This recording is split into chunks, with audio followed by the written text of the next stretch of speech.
What Next TBD is brought to you by Progressive. Are you thinking more about how to tighten up your budget these days? Drivers who save by switching to Progressive save over $700 on average, and customers can qualify for an average of 6 discounts when they sign up.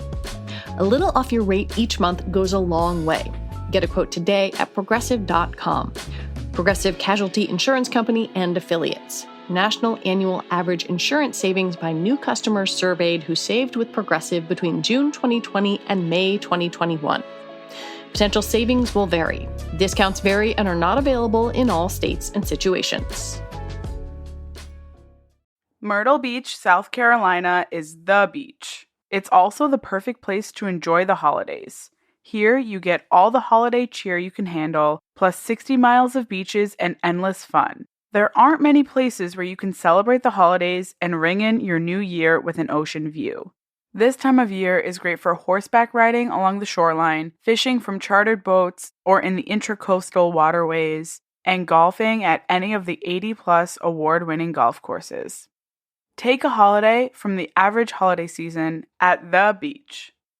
Plan your getaway to Myrtle Beach, South Carolina at visitmyrtlebeach.com.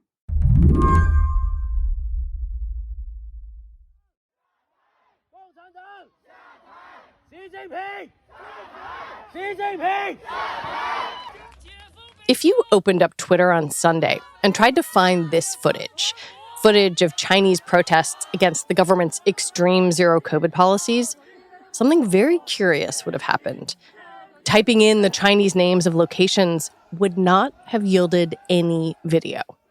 You'd see a lot of ads for escorts in your area being Beijing or Shanghai or whatever city you were looking for, and you would find nothing about the protests.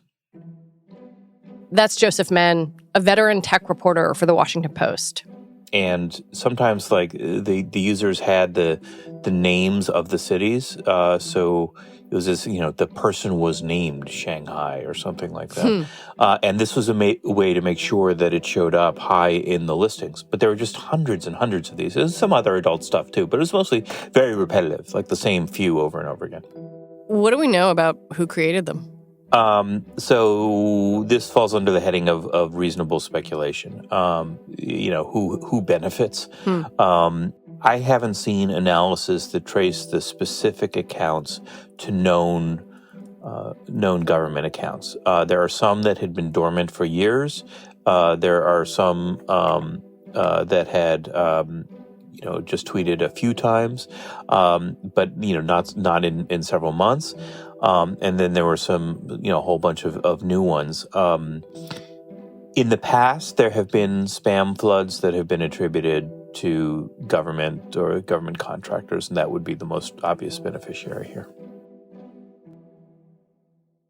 And what was it like inside Twitter when this was happening? Well, that's the thing.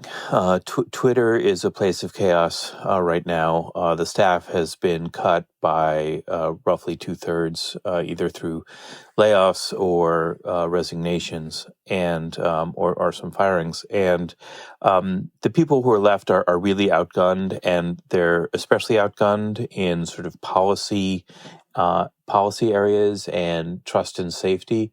That means the humans making a judgment call about what might be foreign interference are either gone or overwhelmed. That was badly depleted, and foreign language specialists were badly depleted. So they were slow to pick up on this happening. Actually, after I got in touch with them, they started to crack down on this, and it got better. Today on the show, how will Twitter, Elon Musk's new bare bones Twitter, respond to crises? We've just seen one unsettling test case. It won't be the last. I'm Lizzie O'Leary, and you're listening to What Next TBD, a show about technology, power, and how the future will be determined. Stick around.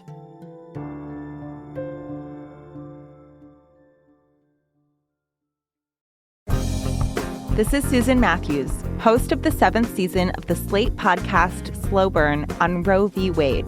We are so excited to have been recognized as Show of the Year by Apple Podcasts. To celebrate this award, we made 5 all-new episodes. with new interviews, perspectives, and ideas about what might happen next in the fight over legal abortion. Check out Slow Burn Roe v. Wade on Apple Podcasts now to hear those episodes.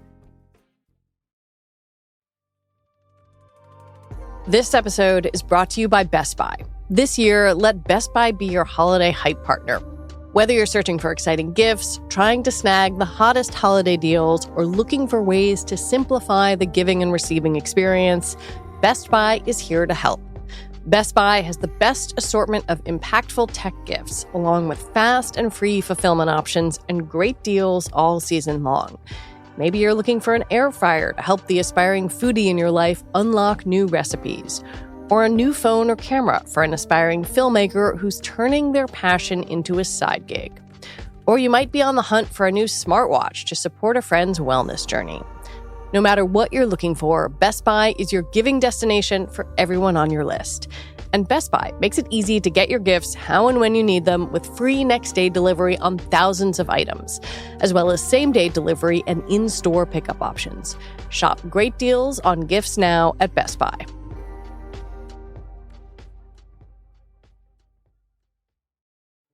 I want to back up a little bit and get a sense of what things were like before Musk took over Twitter. So before Elon Musk was in charge, how big was the trust and safety team at Twitter, and what did it do? It depends how you count. There are all these sort of overlapping things, which was frankly one of the problems with Twitter. There's something called trust and safety, and there's something else called platform health, and then there's security.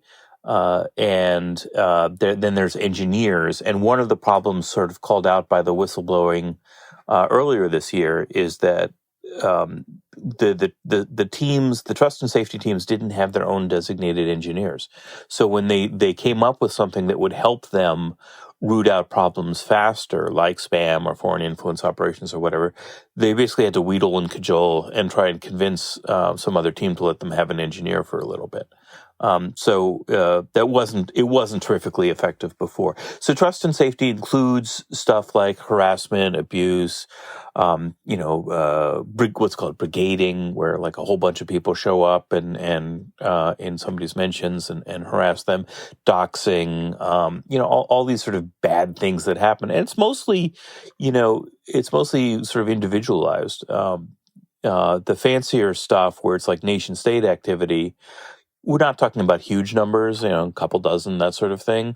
And so they worked hard and they got assistance from other parts of the company, but they're sort of labored on their own. And now those guys are down to very, very few. Let's say Twitter was still a public company and this Chinese influence operation happened. What would things have looked like inside the company then? Is there any way to know? Not precisely, but I spoke to people inside the company, and they said that they would have done better before. It's a matter of resources, and specialties, and institutional knowledge and all that. There are these tools, but even before, it was sort of cobbled together. It was jerry rigged. Like you had to use multiple systems. For example, if somebody sent a piece of propaganda, and then they under one account, and then they changed like one word and sent it over a second account, there wasn't actually an automated process to catch that. The people inside Twitter would have to catch that and then manually enter it in to, okay, wait, block this thing too. And so there are parts of Twitter that are very technically sophisticated, but not this part. The people inside Twitter told me they would have been able to catch this and put it out faster. They're just, fewer. There would have been more people to throw at the problem, and they would have been able to get it reasonable again. Under Elon Musk, a lot of those people are gone. In their place, Elon Musk has been promoting machine learning to handle content moderation automatically. But Yoel Roth, Twitter's former head of trust and safety, said it's the human element that's really necessary. Yeah. Twitter's challenge going forward is not, can the platform build machine learning? Sure, they can. But are there enough people who understand the emergent malicious campaigns that happen on the service and understand it well enough to guide product strategy and policy direction? And I don't think that there are enough people left at the company who can do that work. My understanding is that Twitter is trying to automate some of these functions now, to kind of have machine learning do some of this detection and filtering. Is that possible? So I'm afraid this is kind of a big red herring. This is something that Musk has been talking about a lot, and not just in this area, but many other areas. Space age AI, machine learning is coming to save the day, and it's so much more efficient, and it doesn't complain about working conditions. That's not actually the way it works. Twitter has those tools already. It does use them, but there are things where you need human beings. There are many things where you need human beings. I was talking to a human rights person yesterday who's been active on dealing with Twitter in the past, and there's something. They said, AI is not coming to save the day. You need people to make judgment calls, and something like this, especially where you haven't seen this particular technique before. So suspected Chinese operatives, government operatives, have used spamming before, but it's been, for example, in Xinjiang, where there's the Uyghurs are being put into camps, and there's great upset. They have broadcast, lots of accounts from happy tourists or happy purported Uyghurs, talking about how wonderful things are, and so it's hard to find actual news about what's going on there. And they have used the sort of porny, spammy stuff before, tagging individuals that they wanted to drown out. So if you searched for news about, person X, you would instead see all this, escort crap. But they hadn't seen this particular thing where it's tagged to cities and it's not about an individual person or whatever. So somewhere in the chain, there has to be a human being that says, whoops, what's going on here? This is not helpful. We need to set our tools on this to try and filter it out. And that's something that AI can't do. Yeah, I noticed some reporting from NPR this week that Twitter software failed to detect some videos from the Christchurch, New Zealand attack, that the people reposted those and Twitter didn't catch it. Right. So apparently that has happened before, but it doesn't last as long. I mean, it's very fact specific. You have to look at each incident, and yes, their signatures, and yes, they've been able to catch it before. It's not shocking something to me would go up for like a minute or two, but any widespread circulation should have been stopped. What does this Chinese incident tell you? Because, it might be, as you're saying, the first incident of this particular kind of thing during the Musk era, but I'm willing to bet it's not going to be the last. No, that's the scary thing. This is the first known sort of foreign influence operation under Musk where they had any difficulty responding, and it was effective. It is highly likely that there are going to be a lot more from a lot more different countries, in part because Musk hasn't really said anything about foreign influence operations. He said he's a free speech absolutist, and he hasn't said that there's, an exception for government propaganda. So we don't know. China has objected to the state-sponsored, government official or state-sponsored media labels that are put on some of its accounts. We know that various countries are trying to work the ref here and try to get less restriction on what they're doing. Joseph says Twitter got a lot better at detecting foreign campaigns on the platform after the Russian interference in the 2016 election was exposed.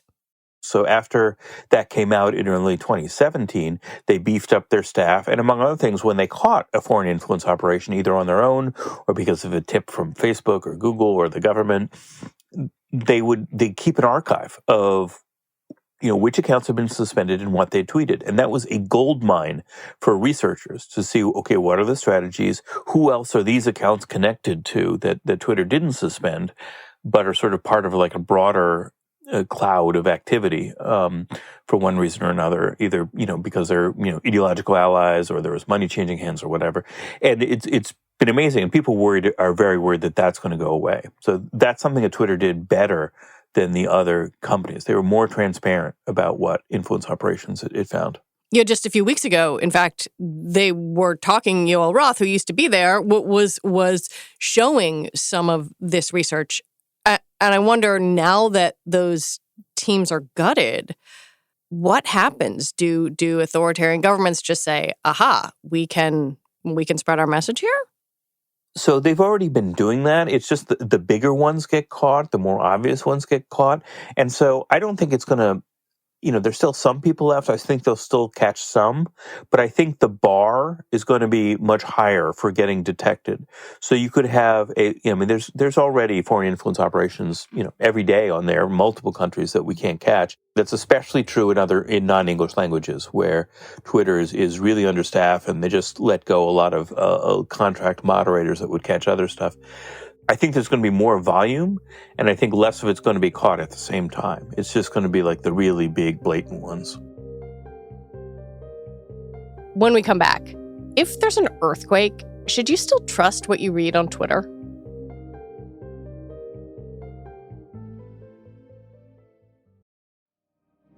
If you manage teams of more than 10 people, listen up.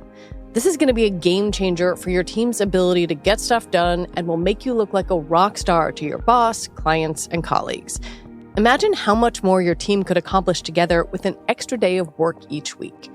That's how much time you'll save with ClickUp, the one app to replace them all.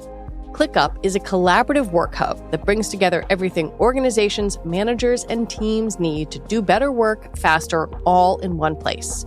With ClickUp, you can build a central hub for all your tasks, projects, docs, goals, spreadsheets, and more. Align on priorities, always see the full picture of where work stands, and track progress toward goals big and small. Create workflows that adapt to your team's needs, automate routine tasks to focus on what matters, and bring team communication into one place. In fact, teams that use ClickUp report an 80% increase in productivity and collaboration. Help your team of 10 plus be more efficient and more productive with ClickUp. Use code TBD to get 15% off ClickUp's massive unlimited plan for a year, meaning you can start reclaiming your time for under $5 a month. Sign up today at clickup.com and use code TBD. Take your productivity to the next level with ClickUp today.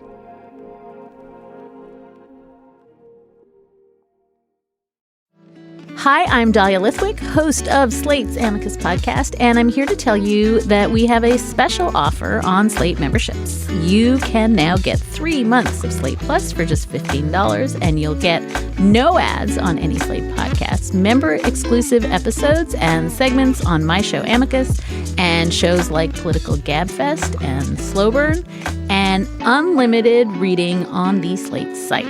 And best of all, you would be supporting all of Slate's independent journalism as we cover everything that is happening in the news every day. Sign up for Slate Plus at slate.com/podcast plus. Again, that's 3 months for only $15. So sign up now at slate.com/podcasts plus.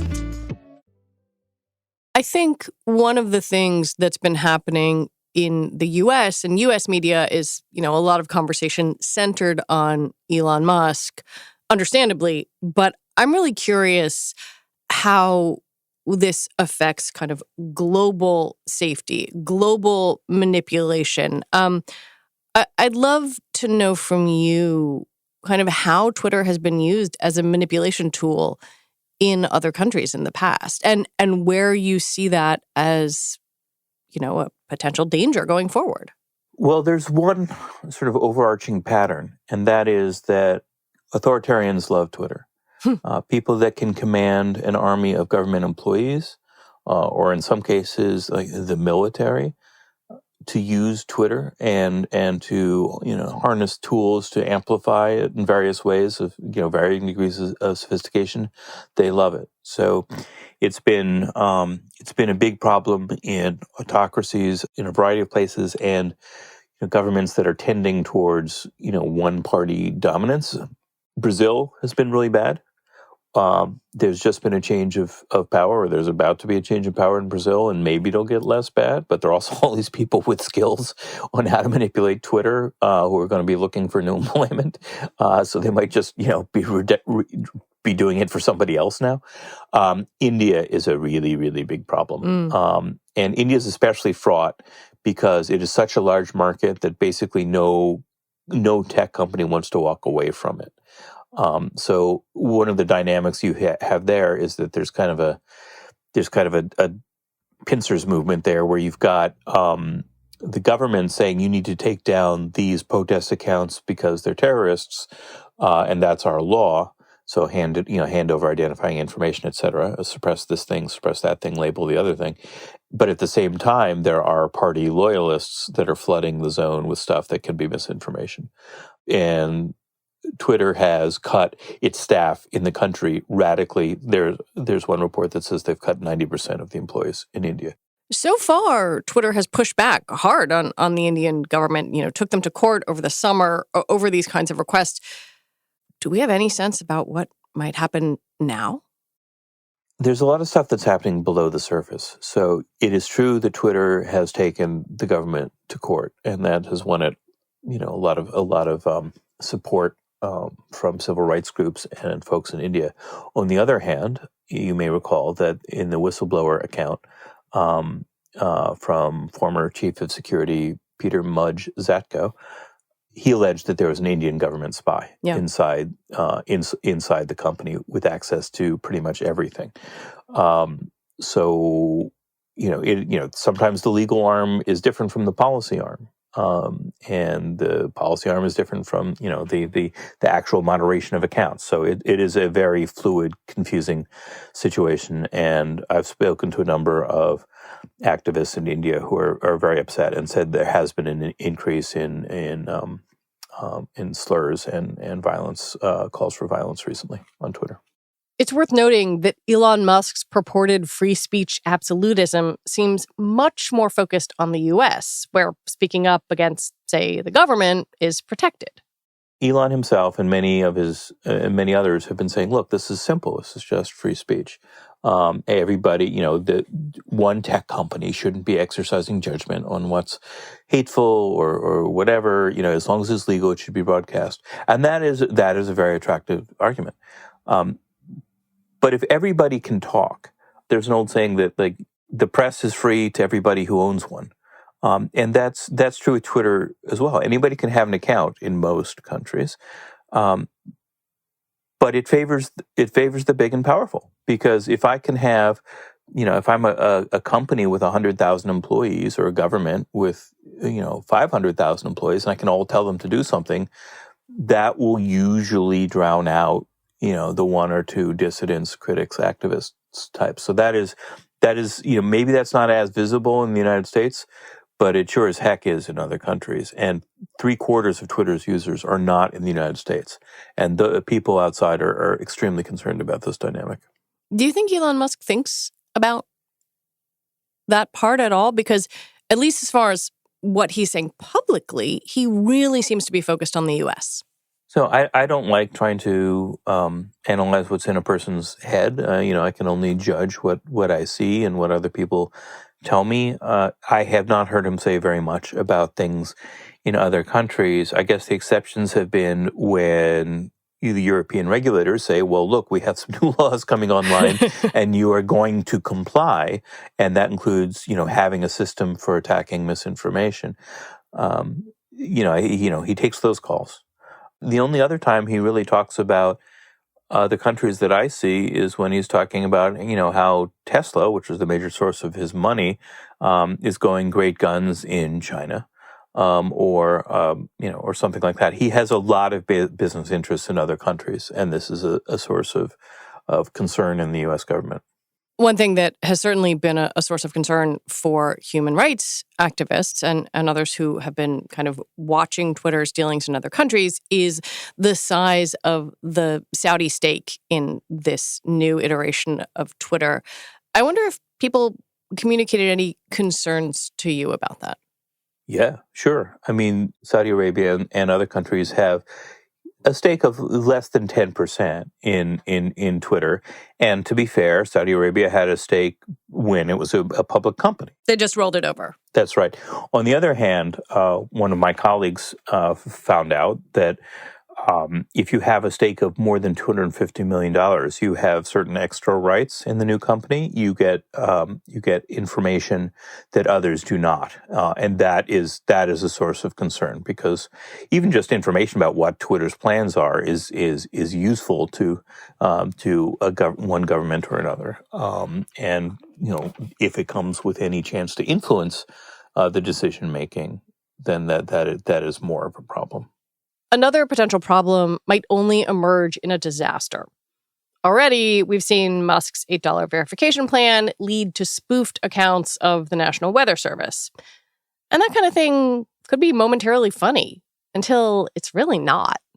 Disaster management has actually become this sort of thing that often happens on Twitter, whether we're talking about a hurricane or, a man-made disaster or a terrorist attack.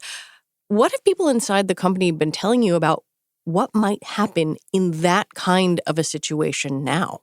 Well, so a couple things. First of all, the latest, and these plans seem to change a lot, but the latest verification plan is that there will be one for government officials. They get one flavor of check that is a different color than celebrity accounts, and then the people who just pay the $8 or whatever it's going to be.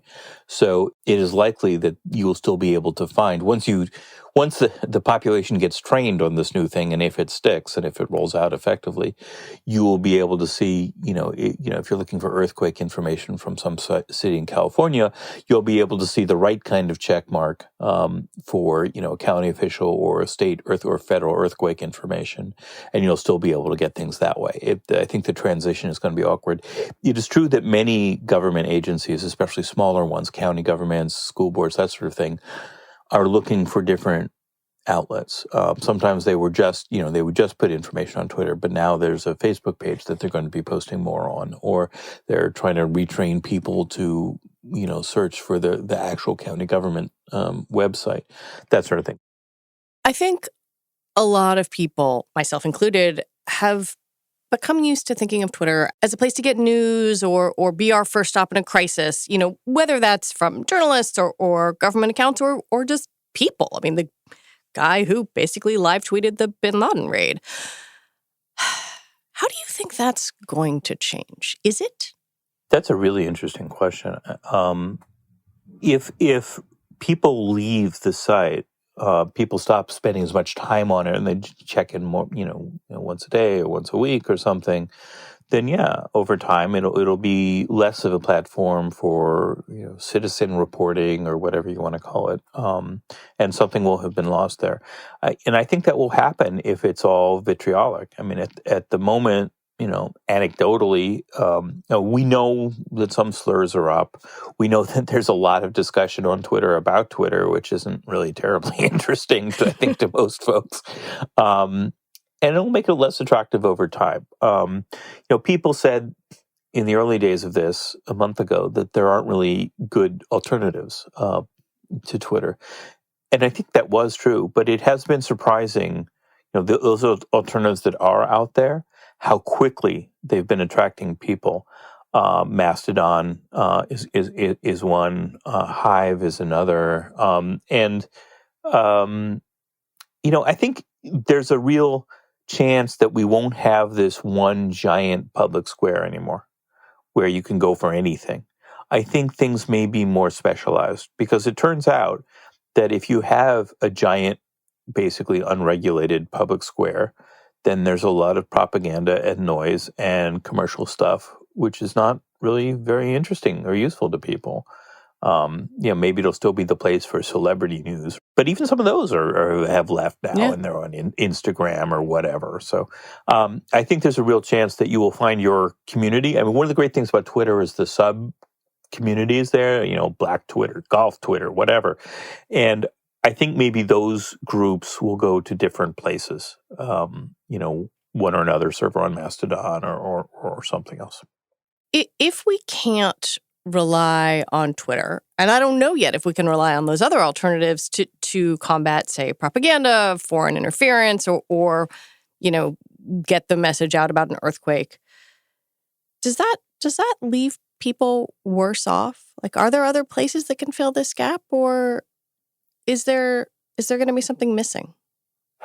Well, having written about this stuff for 20 years, one of the surprises is that things that people think are irreplaceable tend to be replaceable. People thought, that MySpace could never be beaten by an upstart. And then it happens, once there's a tipping point and everybody goes to something else. And I think there is a reasonable chance that we're at one of those, that Twitter as we know it is going to wither away, and that people will find, will wind up at one big new place. I said that maybe there'll be lots of different places, but there could also be another big place, because the network effects, what that means is that the value of a network goes up proportionally with every new node, with every new member. And, you want to go to a place where all your friends are, or the people, or the resources you care about are. And once there's it starts growing, then more people check it out, and then that makes it more valuable, and more people grow, and it could actually happen fairly quickly. So that has happened over and over again with social networks. And there's no reason to think it can't happen again. Joseph Menn, as always, it's a delight to talk to you. Thanks so much. Joseph Menn covers cybersecurity for The Washington Post. And that is it for our show today. What Next TBD is produced by Evan Campbell. Our show is edited by Jonathan Fisher. Joanne Levine is the executive producer for What Next. Alicia Montgomery is vice president of audio for Slate. TBD is part of the larger What Next family, and we're also part of Future Tense, a partnership of Slate, Arizona State University, and New America. And if you're a fan of the show, I have a little request for you. Become a Slate Plus member. You get all your podcasts ad-free. Just head on over to slate.com/whatnextplus to sign up. It makes a lovely holiday gift. We will be back on Sunday with another episode. I'm Lizzie O'Leary. Thanks for listening.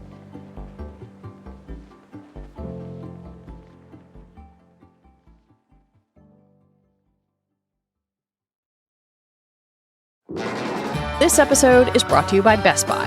This year, let Best Buy be your holiday hype partner. Whether you're searching for exciting gifts, trying to snag the hottest holiday deals, or looking for ways to simplify the giving and receiving experience, Best Buy is here to help. Best Buy has the best assortment of impactful tech gifts, along with fast and free fulfillment options and great deals all season long. Maybe you're looking for an air fryer to help the aspiring foodie in your life unlock new recipes, or a new phone or camera for an aspiring filmmaker who's turning their passion into a side gig. Or you might be on the hunt for a new smartwatch to support a friend's wellness journey. No matter what you're looking for, Best Buy is your gifting destination for everyone on your list. And Best Buy makes it easy to get your gifts how and when you need them, with free next-day delivery on thousands of items, as well as same-day delivery and in-store pickup options. Shop great deals on gifts now at Best Buy.